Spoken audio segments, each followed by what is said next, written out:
Elle existe depuis beaucoup d'années. Beaucoup de femmes en souffrent et d'autres ne savent même pas. Autour de cette maladie, plusieurs spécialistes ont mené des recherches et aujourd'hui, nous pouvons mettre un nom sur cette maladie. Nous allons parler de l'endométriose. Bonjour docteur. Bonjour. Bienvenue sur notre plateau de Quotidien Santé. Merci. Vous êtes médecin généraliste et vous exercez à l'hôpital général de Ngoyo. Exactement. Alors docteur, dites-nous, qu'est-ce que c'est exactement l'endométriose? Ok, merci pour votre question. Et à cette question, je dirais que l'endométriose, c'est une affection chronique de la femme en âge de procréer qui se caractérise par la présence en dehors de la cavité utérine de la muqueuse utérine en fait qui subit les mêmes modifications que cette muqueuse qui se trouve dans l'utérus au cours des cycles. Et est-elle douloureuse?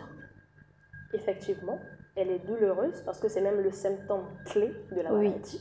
Elle est caractérisée par des douleurs. Alors, ce sont des douleurs qui sont invalidantes pendant certains jours. Oui. Et ces douleurs-là peuvent être situées, en fait, elles sont localisées par rapport à l'endroit où se trouve l'endométriose. D'où on parle même, on parle du terme des endométrioses et non de l'endométriose. Parce qu'elle a plusieurs formes. Et ça dépend, la manifestation dépend de l'endroit où elle se trouve. Pouvez-vous nous situer en quelques minutes à quel endroit précisément pour repérer? Ok, pour repérer, l'endométriose, elle peut se situer dans plusieurs endroits. Comme? Tout en restant dans la cavité abdominale, ça peut se trouver sur la vessie, sur les trompes, sur les intestins, en tout cas elle peut se retrouver sur n'importe quel organe de la cavité abdominale. Wow. Et c'est une maladie qu'on peut dépister ou on est juste censé ressentir la douleur une fois qu'on l'a.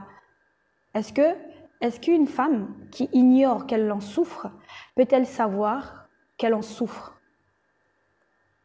Bon, je pense que ce serait assez difficile.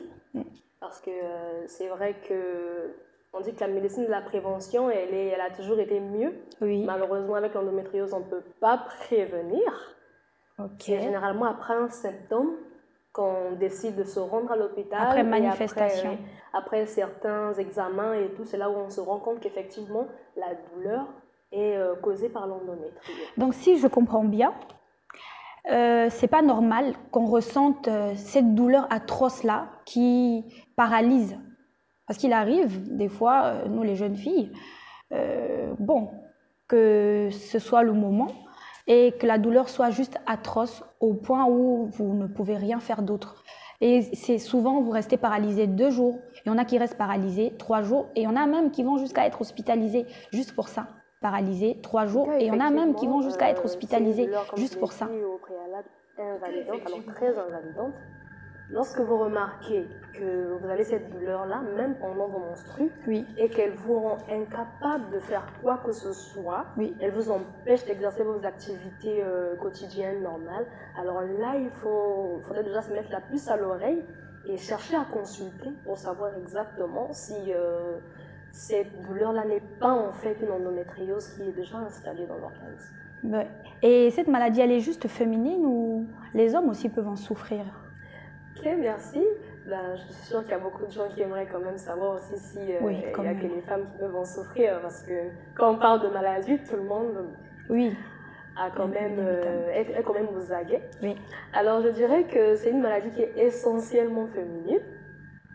Comme on dit, souvent les femmes, on a toujours de problèmes. Donc voilà l'un de nos problèmes. C'est une maladie qui est essentiellement féminine. Pourquoi? Parce que il n'y a que la femme qui est porteuse d'un utérus. Naturellement. Et donc, comme c'est cet utérus-là qui est la source, qui est la base de ce départ d'endométriose, donc il n'y a que les femmes, malheureusement, qui peuvent en souffrir. Alors, dites-nous, docteur, y a-t-il une alimentation adaptée pour les gens qui en souffrent? Parce que, bon, j'ai entendu dire une fois que quand c'est le moment, il n'est pas question de prendre de l'eau glacée. Parce que ça intensifie la douleur. Est-ce vrai? Bon, en réalité, pour l'endométriose, la communauté scientifique n'a pas trouvé une alimentation qui est appropriée pour l'endométriose. Parce que ça n'a rien à voir avec l'alimentation. Il n'y a pas une composante qui ferait que, voilà, grâce à une alimentation ou une autre, on pourrait aller mieux. Mais par contre, comme toute autre maladie, il serait mieux d'avoir une alimentation saine et équilibrée. Oui, une alimentation saine et équilibrée, tout en respectant le triangle, la pyramide alimentaire et tout, pour se rassurer en fait d'avoir une assez bonne santé. Parce que cette maladie ou cette affection, dans certaines recherches, est relationnée aussi avec une certaine défaillance du système immunitaire. Oui. Et donc, pour pallier à ça, eh bien, le mieux serait d'avoir une alimentation aussi saine que possible pour aller mieux. Ça veut dire que les femmes, nous allons encore souffrir quelques années le temps que les spécialistes trouvent la solution à ce propos-là. Alors dites-nous, docteur, sommes-nous obligés d'être accros au médoc pendant cette période-là? Bien, malheureusement oui. Parce que je ne vois pas quelqu'un qui serait capable de supporter cette douleur invalidante-là sans pourtant prendre des calmants. Donc, le traitement d'endométriose, elle est, on va dire, en gros, elle est symptomatique. Il est symptomatique plutôt.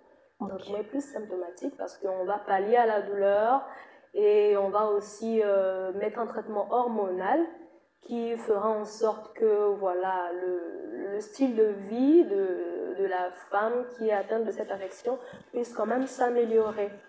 Et malheureusement, on est obligé d'être accro aux médicaments, comme vous avez dit, ou encore, soit pour certaines femmes qui sont déjà proches de la ménopause, on est obligé de faire des cures de ménopause artificielle, parce que c'est seulement lorsque on arrête les règles, ou on essaie d'arrêter les règles, qu'on peut espérer avoir une meilleure qualité de vie avec cette maladie. Ou encore plus loin, sous d'autres cieux, chez nous ce n'est pas encore vraiment effectif, mais sous d'autres cieux, on peut faire une cœlioscopie, c'est-à-dire c'est une technique chirurgicale qui permet de faire une petite ouverture au niveau de l'abdomen et de faire entrer des caméras ainsi que le dispositif qu'il faut pour réussir à repérer l'endroit où se trouve cette endométriose et voilà, faire des extraits du tissu, parfois même retirer pour faire des biopsies et après connaître exactement la nature du tissu qui a été retiré et tout ça. Et aussi, je voudrais bien savoir, est-ce que une maternité peut quelquefois pallier à cette douleur-là? Bon, il n'y a pas de démonstration scientifique qui montrerait que voilà, après la maternité, on s'en est débarrassé. Par contre, étant donné que pendant la maternité, la femme n'a pas ses règles, donc en quelque sorte, une femme qui a déjà une endométriose installée, pendant sa période de gestation, pendant sa grossesse, elle ne sentira pas ces manifestations-là de l'endométriose. Et il y en a de celles qui ont la chance aussi qu'après avoir accouché, elles ne sentent plus ces manifestations. Naturellement. Oui, ça peut arriver. Parce qu'on a vu certains cas, après que la femme ait accouché, elle n'a plus ces manifestations d'endométriose, mais cela ne la met pas à l'abri en fait de la maladie. Waouh! Eh bien, dites-nous, docteur, quel est le message que vous pouvez passer aux personnes souffrantes, aux femmes précisément souffrantes de cette fâcheuse maladie? Bien, à ces femmes-là, je leur dirais de rester accrochées à leur médecin, de rester accrochées à leur sage-femme, à leur spécialiste, quelle que soit la personne qui est en train de faire le suivi de cette maladie, de rester accrochée à eux, de ne pas en fait essayer de faire les choses comme elles le pensent, de ne pas chercher à se renseigner dans la rue, avoir des informations de la rue. Non. Oui, ne pas faire intervenir la médecine traditionnelle. Exactement. Surtout. Restez accrochés à ces personnes-là qui ont déjà diagnostiqué votre maladie. Oui. Et ce sont elles qui vont vous accompagner en fait pour mieux vous sentir avec cette maladie. Il est vrai qu'il y a des femmes chez qui la maladie n'est pas d'une grande envergure, c'est-à-dire qu'avec elle est superficielle, donc après un certain temps, elle peut se sentir mieux. Oui. Elle n'a plus de manifestation d'endométriose, mais pour celles qui continuent à en souffrir, restez accrochés à vos médecins, restez accrochés à vos sages-femmes qui ont fait ce diagnostic, et ce sont les personnes les mieux adaptées pour vous accompagner avec cette maladie. C'est tout pour aujourd'hui dans votre rubrique Quotidien Santé. Aujourd'hui, nous avons parlé de l'endométriose. À nous revoir dans un prochain numéro pour un nouveau thème. J'ai été habillée par Auto Collection et nous disons merci à la résidence First Class de nous avoir offert son cadre. Merci.